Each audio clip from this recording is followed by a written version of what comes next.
Uma história que é narrada em 2 Samuel capítulo 15, a traição de Absalão ao seu pai Davi. O sentimento gerado em Davi é exposto em alguns salmos. Hoje vamos falar sobre o Salmo capítulo 5, que também foi escrito nesse mesmo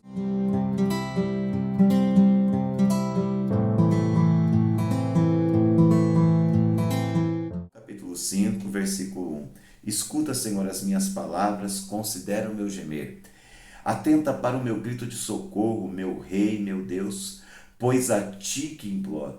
De manhã ouves, Senhor, o meu clamor. De manhã te apresento a minha oração e aguardo com esperança. No versículo 1 você vê Davi falando: Senhor, escuta as minhas palavras, eu estou falando contigo, me escuta. Mas daqui a pouco ele fala: Senhor, considera o meu gemido. Por quê? Porque não é fácil ser traído. Não é fácil de quem você espera o bem receber o mal. Então muitas vezes eu sou traído pelos meus pensamentos. Muitas vezes eu tenho vontade de desistir. Muitas vezes eu olho para mim e me vejo fraco. Então eu não tenho forças para falar. E na tua presença eu começo a gemer. Mas Senhor, escuta o meu gemido. Deus entende o seu gemido. Quando você não tem palavras para expressar algo para o Senhor, se exponha à presença dele. E se não tiver palavras, comece a gemer. Se está doendo, geme, porque Deus faz do seu gemido uma frase. Ele entende a tua oração e Ele sabe exatamente o que você precisa. Nem sempre o que você está pedindo é o que você precisa. O que você está pedindo é o que você acha que precisa. Agora, o Senhor está disposto a dar o que você realmente precisa, se você estiver disposto a aceitar aquilo que Ele tem para te dar. E então Davi está gemendo na presença de Deus, porque talvez lhe faltam palavras. Aí no versículo 2, eleva ainda um pouco mais o grau de sofrimento e ele fala: atenta para o meu grito de socorro.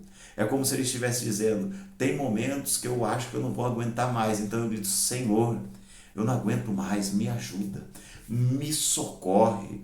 Só o Senhor pode me ajudar, só o Senhor pode me socorrer. Nós não queremos passar por momentos difíceis, mas se passarmos por momentos difíceis, bem-aventurado é aquele que entende que o primeiro, o único socorro que pode vir ao seu encontro para de fato resgatar e lhe dar uma alegria verdadeira é o Deus que está no céu.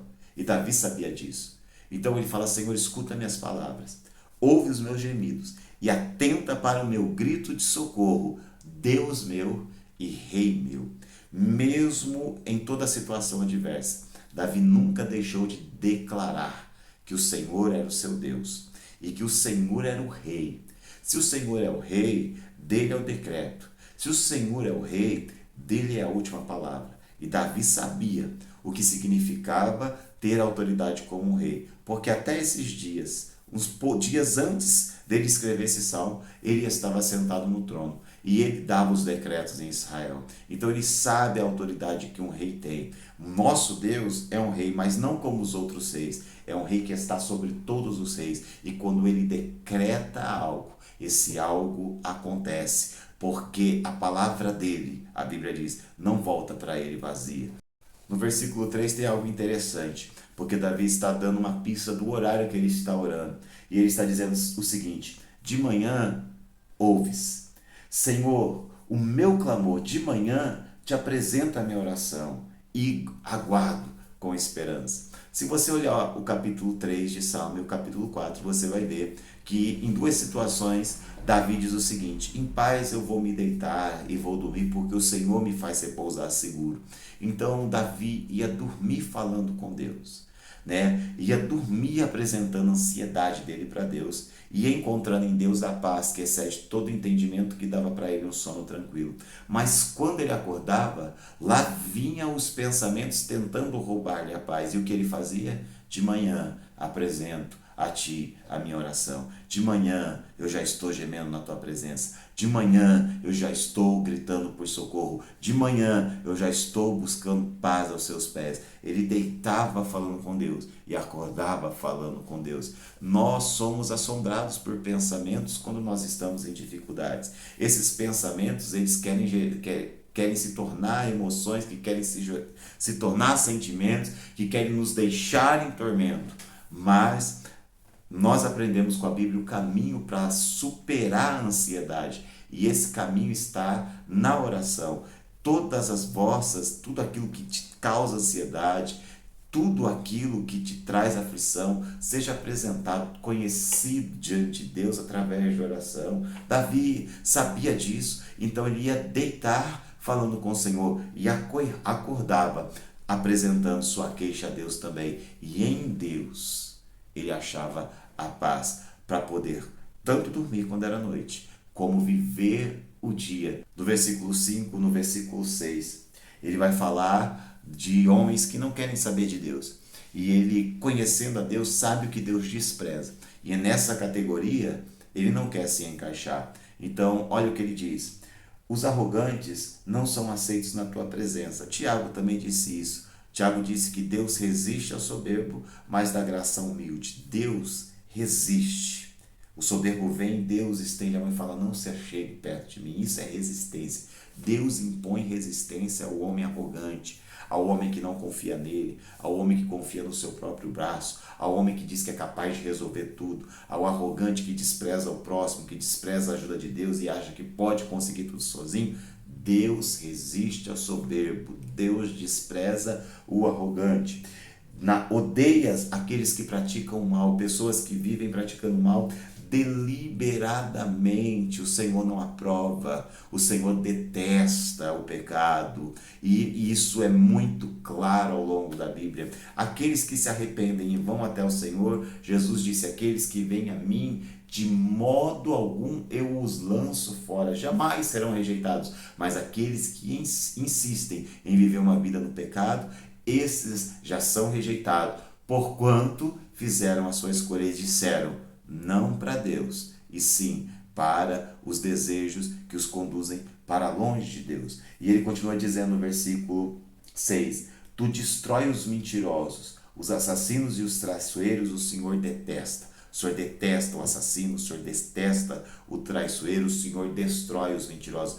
Deus tem um tempo para julgar todas as causas, e isso é descrito ao longo dos salmos. Nós já lemos isso no Salmo passado, que Deus tem um tempo determinado para executar o seu juízo. E muitas vezes, nós somos tentados a, com Asaf, olhar para o ímpio e achar que o juízo não virá.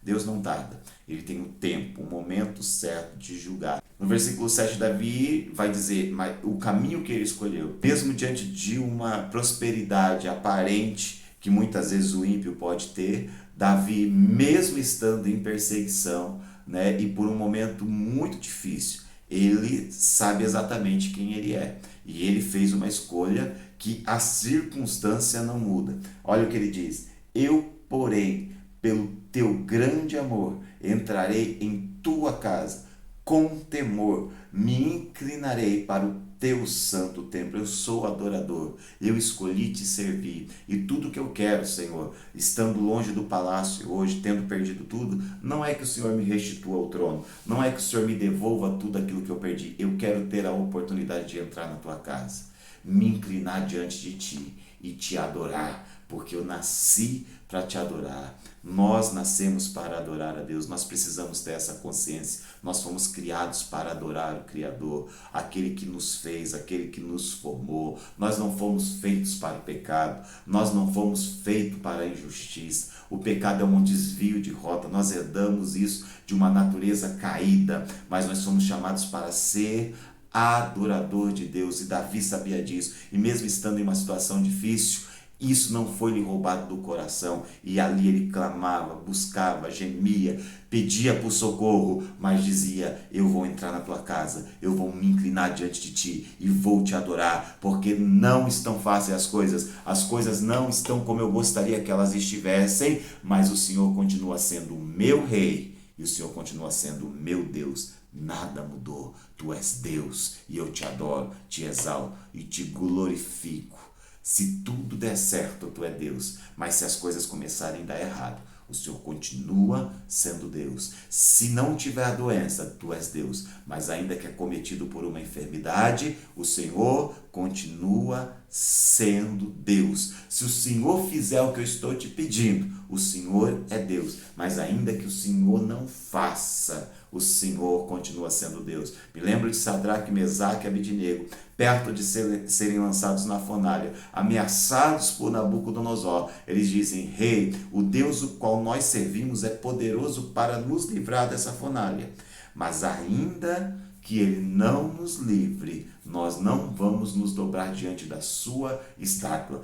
Nós sabemos que ele pode. Nós não sabemos se ele quer, e se ele não quiser, ele continua sendo Deus, e nós continuamos sendo fiéis a ele aqui na terra. É isso que Sadraque, Mesaque e Abednego estava dizendo ali em Daniel capítulo 3. E é isso que aqueles que entenderam que quem Deus é e quem ele é, faz diante de uma situação, ainda que a situação seja adversa e contrária a tudo aquilo que ele sonhou e desejou. No versículo 8, Davi vai dizer o seguinte: Conduz-me, Senhor, na tua justiça por causa dos meus inimigos, aplana o teu caminho diante de mim. Os meus inimigos estão vindo contra mim e eu preciso que o Senhor me direcione, mas não pelo meu caminho, pelo teu caminho. Aplana o teu caminho diante de mim. Faz um caminho reto, claro, onde eu consiga enxergar o teu projeto, o teu plano, onde o Senhor quer que eu pise. Eu estou disposto a abrir mão da minha vontade para viver a tua. Por causa dos meus inimigos, aplana o teu caminho. Talvez a sua visão está turva diante de tanta dificuldade, mas nada melhor que viver no centro da vontade de Deus. Esteja disposto sempre a abrir mão da tua vontade, a fazer a oração do Pai Nosso. Seja feita, Senhor, a tua vontade, aqui na terra, como ela é feita ali no céu. Abro mão da minha vontade, abro mão dos meus planos, abro mão dos meus sonhos. Aplana o teu caminho diante de mim. Encerrando o Salmo no versículo 11, no versículo 12, ele vai dizer o seguinte: Alegrem-se todos os que se refugiam em ti. Aquele que se refugia no Senhor, esse receberá a verdadeira alegria, uma alegria que vem de dentro e não uma alegria que vem de fora.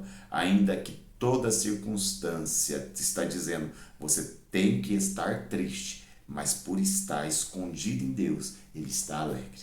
Porque Deus dá uma nova perspectiva, mesmo em meio a uma situação totalmente adversa. Cantem sempre de alegria, vai estar louvando, adorando em meio à guerra, em meio à adversidade, em meio aos problemas.